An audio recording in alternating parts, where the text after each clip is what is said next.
Elon Musk का इंसानों को मार्स पर बसाने का प्लान हमें कोई ख्याली या फिक्शनल स्टोरी से कम नहीं लगता। टेस्ला और स्पेस एक्स कंपनी के मालिक इलॉन मस्क का वाज़े तौर पे प्लान है कि 2050 तक वो मार्स पर इंसानों का एक पूरा शहर बनाएगा जिसमें 10 लाख इंसान रह सकेंगे, और वो भी अर्थ की मदद के बगैर। इलॉन मस्क के इस प्लान का मजाक उड़ाया जाता था, लेकिन मार्स कॉलोनाइजेशन के इस ख्वाब पर लोग तब यकीन करने लगे जब नासा ने भी स्पेस एक्स के मार्स मिशन को ज्वाइन कर लिया। क्योंकि पिछले कई सालों से स्पेस एक्स रॉकेट टेक्नोलॉजी में काफी ज्यादा तरक्की कर चुकी है। जैसा कि हम जानते हैं कि इलॉन मस्क की company Tesla electric auto pilot cars बनाने में भी एक्सपर्ट है। इसी तरह स्पेस एक्स के रॉकेट्स में भी ऐसी टेक्नोलॉजी इस्तेमाल की गई है जिसमें वो कम से कम फ्यूल यूज करके स्पेस तक पहुंचाने की कैपेबिलिटी रखते हैं। मार्स, जो कि अर्थ से 6 करोड़ 20 लाख किलोमीटर दूर है, वहां तक इंसानों को पहुंचाने के लिए एक खास स्टारशिप बनाई जा रही है जो इलॉन मस्क के मुताबिक टेस्ला में इस्तेमाल होने वाली बैटरीज पर ऑपरेट होगी, यानी उसमें फ्यूल कम से कम इस्तेमाल किया जाएगा।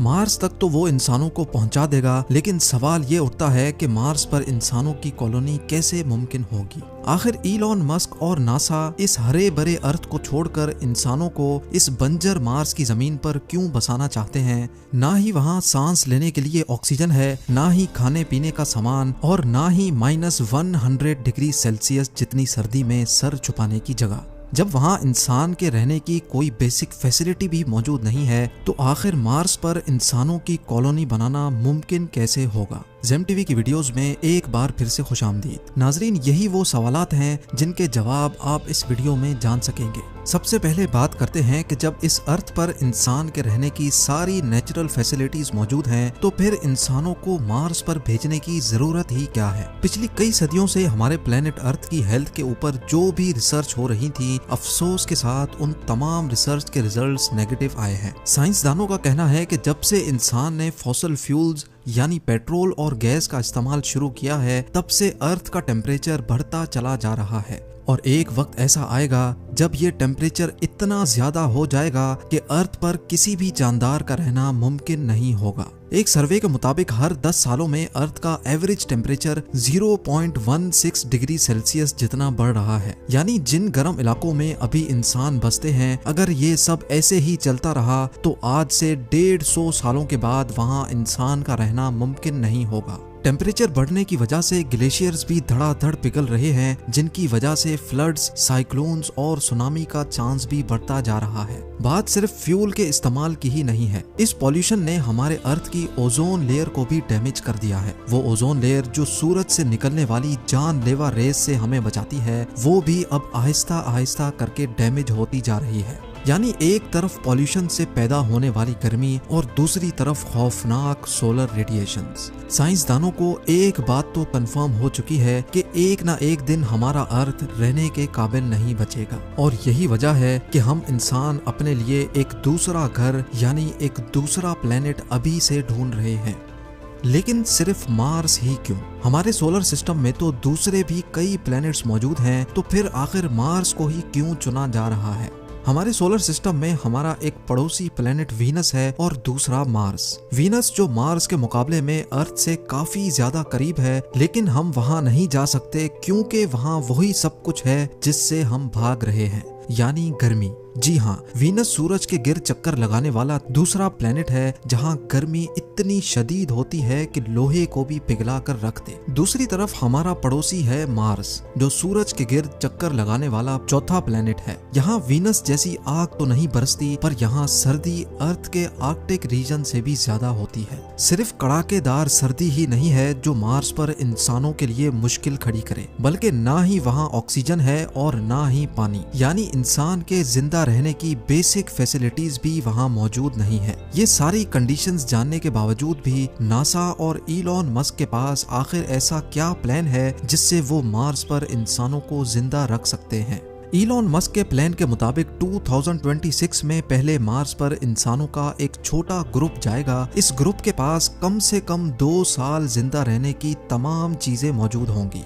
यानी खाना पीना, ऑक्सीजन और प्रेशराइज्ड सूट्स। लेकिन इस ग्रुप के वहां जाने से भी पहले मार्स पर एक प्रोटेक्टिव शेल्टर बनाना बहुत ही जरूरी है, क्योंकि मार्स पर मिट्टी के खौफनाक तूफान इंसानों को नुकसान पहुंचा सकते हैं। ये प्रोटेक्टिव शेल्टर्स मार्स पर मौजूद मिट्टी से ही बनाए जाएंगे, लेकिन जब मार्स पर इंसान नहीं होंगे तो ये शेल्टर आखिर बनाएगा कौन? हैरत अंगेज तौर पे ये शेल्टर्स मार्स पर मौजूद रोबोट्स बनाएंगे।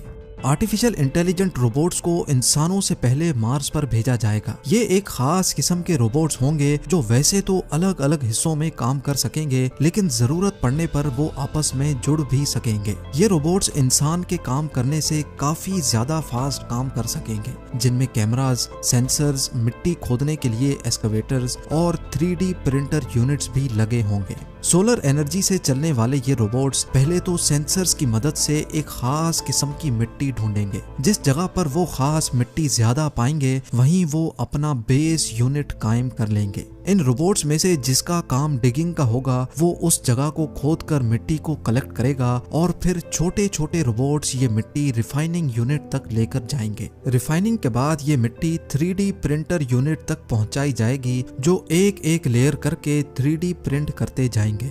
कई महीनों तक ये काम ऐसे ही चलता रहेगा, जिसको अर्थ से बैठकर भी मॉनिटर किया जा सकेगा। शेल्टर कंप्लीट होने के बाद स्टार्ट होगा रोबोट्स का दूसरा फेज।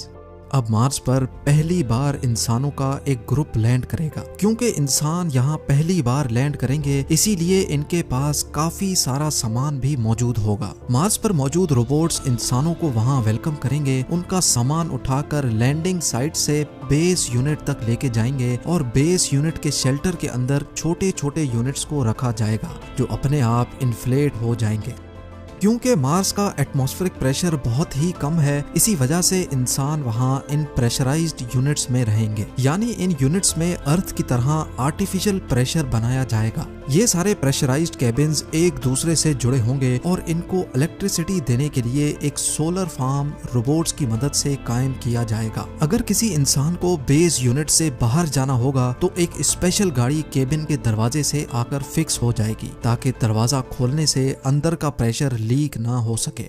अब बारी होगी मार्स पर एक ग्रीन हाउस बनाने की, ताकि मार्स पर वेजिटेशन की जा सके। साइंस रिसर्च के मुताबिक मार्स पर स्टार्टिंग में सिर्फ पोटैटोज और बीन्स लगाए जा सकेंगे। ग्रीन हाउस के अंदर प्लांट्स जैसे जैसे बड़े होंगे, उनमें से एक ऐसी चीज निकलेगी जिसका होना मार्स पर बहुत ही ज्यादा जरूरी है, और वो है ऑक्सीजन। जी हाँ, ये प्लांट्स मार्स पर सब्जियों के अलावा इंसानों को ऑक्सीजन भी देंगे, लेकिन ये ऑक्सीजन इतना ज्यादा नहीं होगा, इसलिए जल्द अज जल्द मार्स पर ऑक्सीजन बनाने का भी बंदोबस्त किया जाएगा। हैरत अंगेज तौर पे ये एक्सपेरिमेंट मार्स रोवर पहले ही कर चुका है। एक स्पेशल डिवाइस जो सोलर एनर्जी के जरिए ऑपरेट होगी, वो मार्स के एटमॉस्फेयर से कार्बन डाइऑक्साइड को लेकर उसमें से हीट और इलेक्ट्रिकल करंट पास करेगी, जिससे ऑक्सीजन कार्बन डाइऑक्साइड से अलग हो जाएगा और उस ऑक्सीजन को कलेक्ट कर लिया जाएगा। यानी अब इंसानों की एक छोटी टीम वहां ऑक्सीजन भी बना सकेगी। खाने के लिए उनके पास सिर्फ 2 डिश ही सही, पर खाना मौजूद होगा। और मार्स की जमीन के नीचे फ्रोजन वाटर मार्स पर मौजूद रोवर पहले ही ढूंढ चुका है, तो उस बर्फ को पिघलाकर पानी भी बनाया जाएगा।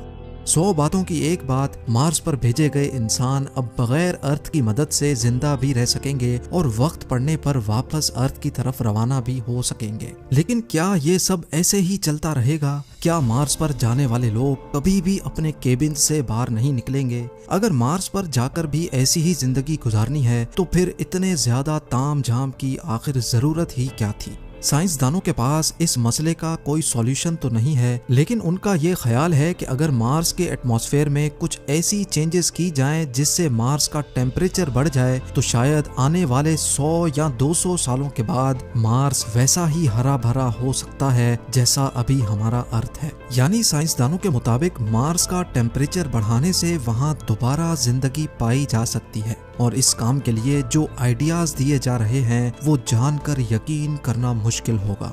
एक MIT स्टूडेंट मार्गरीटा मैरिनोवा का आइडिया है कि मार्स पर रोबोट्स की मदद से फैक्ट्रीज बनाई जाएं, जो सुबह शाम और दिन रात सिर्फ एक ही काम करेंगी। उनका काम होगा सिर्फ धुआं निकालना, और उस धुएं की वजह से मार्स में भी वही सब कुछ होगा जो अर्थ के साथ हो रहा है, यानी ग्लोबल वार्मिंग।